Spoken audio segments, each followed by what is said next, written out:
For the longest time now, it has been a goal of mine to step into the cage and become a successful MMA fighter. Even though I currently have no belts under my name, no formal fight record, no nothing yet, it doesn't mean that I haven't spent a great deal of time training and doing everything I possibly can to perfect myself in the arts. Based on the following martial arts that I've trained in, some more minimally and some much more extensively: Brazilian Jiu-Jitsu, Taekwondo, boxing, and Muay Thai.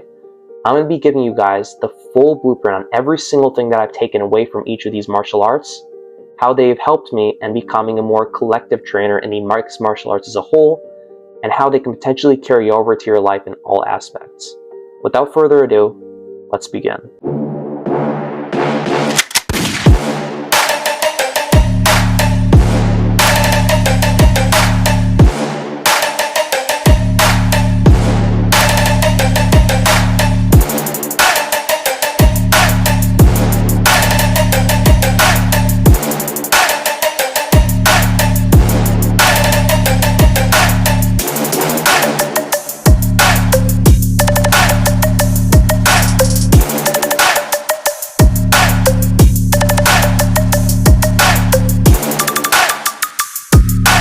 The first martial art that I'm going to be going over is Taekwondo. Now, this is the first martial art that I actually started.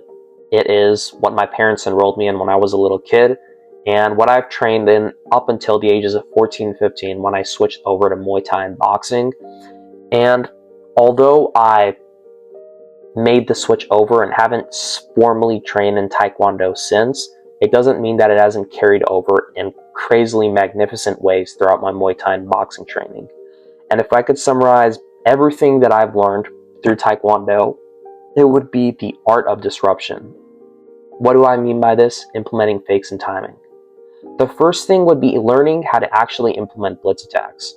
So I don't know about you guys, but when I first watched the fight between Lyoto Machida and Jon Jones, I was honestly really excited because I thought it was intriguing that a fighter for once could actually catch Jon Jones off guard. We didn't see this as much compared to other fighters like, Alexander Gustafsson, who did really well against him until he lost, and other fighters of the like. But Lyoto Machida, I feel like he set the bar really high, although he didn't last too long. And what can we learn from this? As said before, blitz attacks, learning to rush your opponents. But how do you actually do this? So, I once read a book about footwork and how you can actually implement it in fighting. It's called, I believe, Footwork Wins Fights by the author David Christian. And basically it talks about stances and how every single stance that you place yourself in has a tremendous impact on whatever it is that you actually intend to do in a fight scenario. So for example, wrestlers, they like to usually get real low. Muay Thai fighters, they like to generate that balanced stance, which is why they're in that 60-40 with their hands up here like this. Similarly, in Taekwondo, the point is blitz attacks, quick snapping motions, and there's no better way to implement this than by putting yourself in a sideways bladed stance where you can quickly step inwards and outwards. Obviously, just like every martial art, this stance has its own downsides, which is that if you go against a Muay Thai fighter per se, they could catch you off guard and sweep you onto your ass because of the fact that you are in such a vulnerable position where you can get leg kicked and tripped. But alternatively, this is how we can learn to counterbalance this, which is by learning to blend Taekwondo with Muay Thai and boxing combinations. Just because you know Taekwondo doesn't mean you're going to be put in a detriment against a Muay Thai fighter. If you learn to play the game that other fighters play, say you know Taekwondo, but you're going up against a boxer. You know Taekwondo, but you're going to get up against a Muay Thai fighter. You will instinctively understand that if you try to implement solely that one martial art against boxers, or against Taekwondo, or against Muay Thai fighters, or against kickboxers, you're going to be thrown off guard. Because everybody nowadays knows about such an old martial art as Taekwondo and how they can take advantage of its weaknesses, which is why you have to learn to understand the opponent before you even engage in combat with them.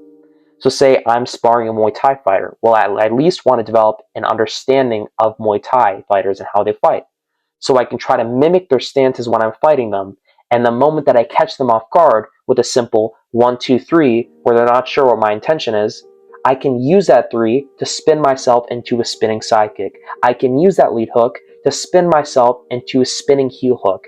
All of these moves, when you combine them with a quick Taekwondo attack, you can completely throw off your opponents, which is what makes Taekwondo like a natural disaster, like a tornado. It is like a whirlwind. It is terrifying, not because of the fact that it simply hurts when you get side kicked in the stomach, but because you don't know when to see it coming. When you're sparring a boxer, you know you're going to take hard punches to the head. When you spar a Muay Thai fighter, you know you're going to take heavy leg kicks. But when you are sparring a Taekwondo fighter, especially when they know how to blend Taekwondo with another martial art, the beautiful thing about it is that the scary thing is not the pain, it is the unpredictability. And if you learn to use this unpredictability against your enemies in the ring, against your opponents, against simply your sparring partners in training, you will be the person that pisses everybody off. Not because you're a dick, but because you actually know how to take advantage of sparring matches. And the final thing that I've learned from Taekwondo is implementing fakes, timing, and distance management. In boxing and Muay Thai, we all know about the importance of learning when you should hit your opponent, which is when you're closer up, and when you shouldn't throw haymakers and hold your hands up here tightly like this, which is when you're too far away from your opponent. Taekwondo blends all this and seals the deal really well because you can cover a large deal of distance through a shifting side kick, through a quick step forward spinning side kick, whatever crazy movement it is that you like to implement and mix it in with other martial arts. You can learn to leverage Taekwondo to help yourself in doing that. Taekwondo is great because it can teach you a lot about timing. It teaches you about precision in ways that things that boxing and Muay Thai don't, because you learn about how you can quickly get yourself off your feet and snap sidekick somebody in the stomach. You learn about how you can quickly attack someone in ways that Muay Thai and boxers don't through tournament point style sparring, where the whole intent is learning to hit your opponent in a specific spot to garner a specific amount of points to leverage yourself to win the fight. So if I could summarize everything that I've learned from Taekwondo, it will be the importance of implementing blitz attacks, rushing your opponent before they can rush you, implementing it and blending it with boxing and Muay Thai basing combinations to completely throw your opponents off guard, and finally, to understand the importance of and implement distance management, timing, and fakes. Without further ado, this leads me to the second martial art that I began training in, boxing. If I could summarize everything that I learned from boxing, it would be its foundation of efficiency. Precision over power.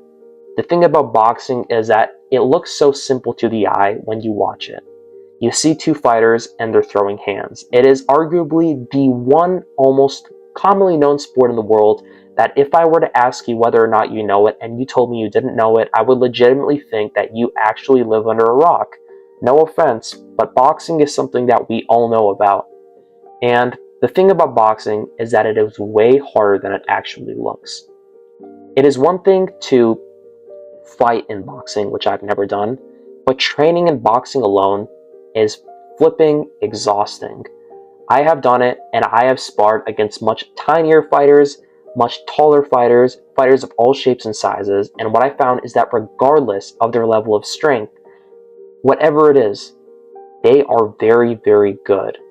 And what do I mean by this? They know how to implement the 3 critical things that can leverage yourself in all potential fight scenarios in all realms, especially in the mixed martial arts. Head movement, speed and precision over power, and footwork. The martial arts is like a dance. It is fluid. And as Bruce Lee said, you have to learn to, in a sense, be like water, which carries over to fighting as a whole. If you learn to implement head movement by doing as many drills as possible, learning to roll, learning to slip, even if you're in a Muay Thai match, learning to slightly implement head movement, like evading a kick, learning to slip off of the center line very slightly, learning to basically move your head off of the center line when you throw a punch, which is what any martial art will teach you. If the coach is good enough, you will learn to develop head movement. Learn to emphasize that in any martial art you do, even if they tell you it isn't to your benefit. Even if you're training in Muay Thai, learn to implement the benefits of head movement from boxing. You don't have to overdo it, but developing a fundamental understanding can work wonders in ways that you could never imagine. Developing speed and precision over power. understanding that it's not always about the raw force you can generate based on how much you can bench press and how much you can deadlift. It's about how you can time a shot accurately, how you can generate the proper amount of hip torque, learning to implement a center of gravity, where you learn how you can lean backwards and use that as general force to push forwards with a counter timed 2. Boxing teaches you all about this, implementing hip torque, learning about your center of balance, and how you can properly time the right combinations at the right moments in ways that any other martial art probably couldn't to the degree of boxing, because it is that flipping efficient. And finally, footwork. There is nothing that teaches you about badass footwork like boxing. Boxing is fluid.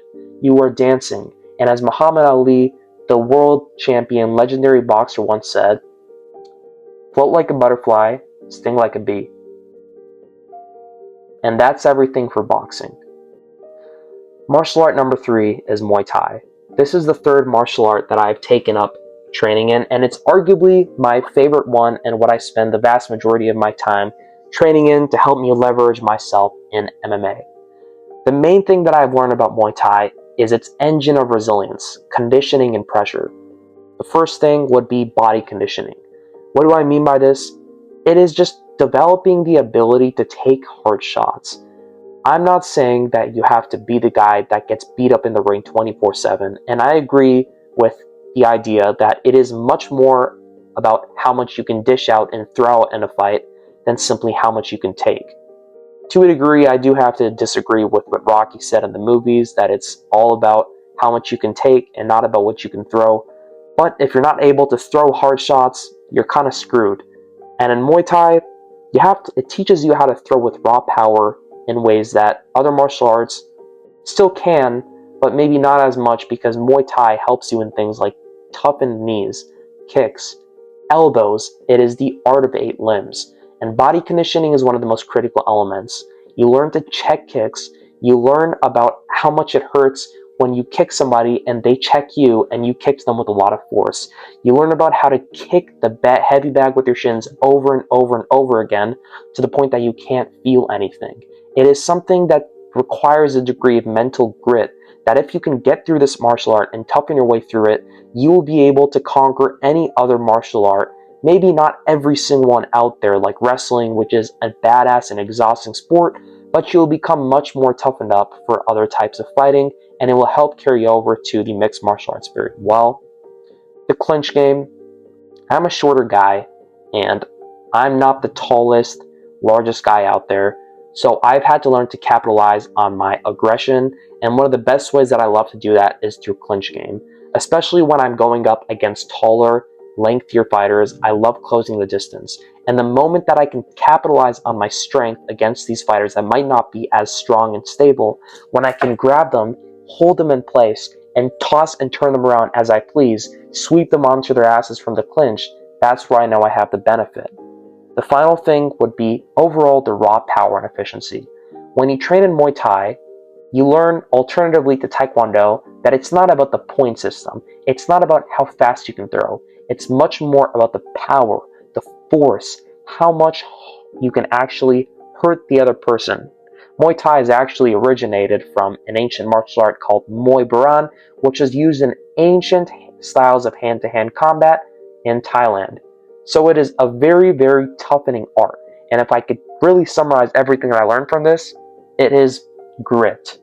Grit is the only word that I can use to summarize this art. If you do it, I guarantee it will help you not only in fighting, but in pretty much any aspect of your life. If you're working a 9 to 5, you tell yourself, if I can check a kick, if I can take a heavy leg kick, then I certainly can go through this 9 to 5, as boring as it may seem. The next one would be Brazilian Jiu-Jitsu. Brazilian Jiu-Jitsu is an exhausting martial art because of its psychological lever, where you have to learn to master your ego and control. I started Brazilian Jiu-Jitsu literally like 4 months ago, and I have my first match at the end of this month, so I'm pretty stoked about that, as I've mentioned before. But Jiu-Jitsu is as fun as it may seem, as cool as it may seem, which it is, you can get really pissed off really early if you don't expect and if you're not aware of how hard it can actually get. Number one, the cardio is completely different to other sports, especially striking sports. You got to realize that striking cardio and grappling cardio are two completely different things. And the second that I actually started taking up grappling and wrestling on a very basic level and doing basic drills that were for ground game, I was becoming ridiculously exhausted, and I realized how out of shape I actually was compared to when I was just striking. So yeah, Jiu-Jitsu is very humbling, and you have to learn about the importance of being loose. This is something that a purple belt told me after a roll with him. He told me that I was very tense, and that me being tense was actually costing me a lot of energy. So if there's one thing that I would tell you guys to focus on when you're sparring, fighting, whatever it is, even if you're striking, is to learn to manage your energy, to tell yourself, am I being too tense? Am I throwing more than actually needs to be thrown? Are the punches that I'm throwing actually landing, or am I just exhausting myself for no reason? The next thing would be control, learning to dominate the fight, learning to gain back control, learning to actually hold your opponent tightly in a way that striking will not always teach you. In striking, to a degree, it's not really win or lose in a sparring match. It's learn, develop, so there's never really a declared winner. But when you're grappling, somebody is getting submitted. It doesn't mean you're killing the other guy. It just means that one of you guys are going to get submitted and that person, wins the round. So to a degree, it is much more competitive and much more exhausting and much more tiring and psychologically damaging than it might seem. Just because you're not getting punched in the face, you sure can expect that it is going to kick you in the ass in many other ways. So you have to learn to dominate that control, getting that tight chest-to-chest position, gaining that tight chest-to-back position when you're on the ground. And finally, the ego. If you learn to leave your ego at the door, I promise you, you will benefit as much as possible from this art. If you walk onto the mat cocky and expect to be the guy that knows it all, you're going to get screwed over. Trust me, you don't want to experience that. So when we carry it all over to MMA, we talk about the synthesis, the total package, and how does all this come together with the mixed martial arts? Number one, striking to takedown positions. When you learn how to learn striking, but also how to implement grappling and blend the two, it becomes seamlessly efficient. When you walk onto the mat and when you actually blend it all together, you realize that it isn't as complicated as it seems.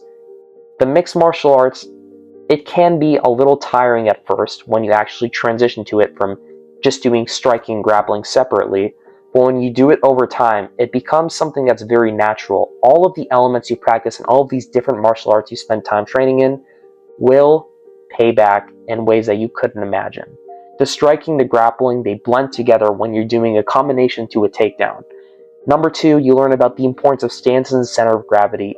You develop your own fighting identity, which is one of the most important things, which leads me to creating your own style. Every single fighter learns to create their own style and to fight in their own way that other fighters don't even fight. So, finally, when we bring it all together, the four martial arts that I've trained in, boxing, Muay Thai, Taekwondo, Jiu-Jitsu, have taught me about the four critical elements: the foundation of efficiency, valuing precision over power, the engine of resilience, implementing conditioning and pressure as much as possible, the art of disruption, implementing fakes and timing as much as possible, and the psychological lever, the ego and control, and learning to master it and leave it at the door, and finally, blending it all together, the synthesis, the total package with the mixed martial arts. That's really everything that I've learned, and it is something that will carry over to you in aspects of all kinds in your life, whether it comes to being in a workplace and understanding the importance of managing your ego and leaving it at the door, understanding resilience and going through a hard 9 to 5 throughout your day, understanding accuracy in boxing and how it carries over to focusing on the things that matter in your life. This is something that goes beyond a physical realm. It is something that transcends all fields of work. That is something that is a psychological game that you can learn to master. Even one of these arts, it will carry over to your life in unimaginable ways. And that is the value of the martial arts and why it is something that I'll be passionate about and value for the rest of my life. Without further ado, thank you all very much for taking the time out of your day to tune in to this episode of the Arshansamimian Show. If you enjoyed, please subscribe, follow, share those with your buddies, and keep up with the times because we are going to be instilling a combat sports revolution. And finally, if you have any ideas that might be similar to or complete contradictory to mine, please, I would really appreciate your guys' feedback, thoughts in the comment section. I don't care how brutally honest you are. I just want the truth because I want to understand different perspectives, and I really do value that because I do know that I don't know everything in the martial arts, and there's always something else that I could learn. And as always, ladies and gentlemen, stay blessed.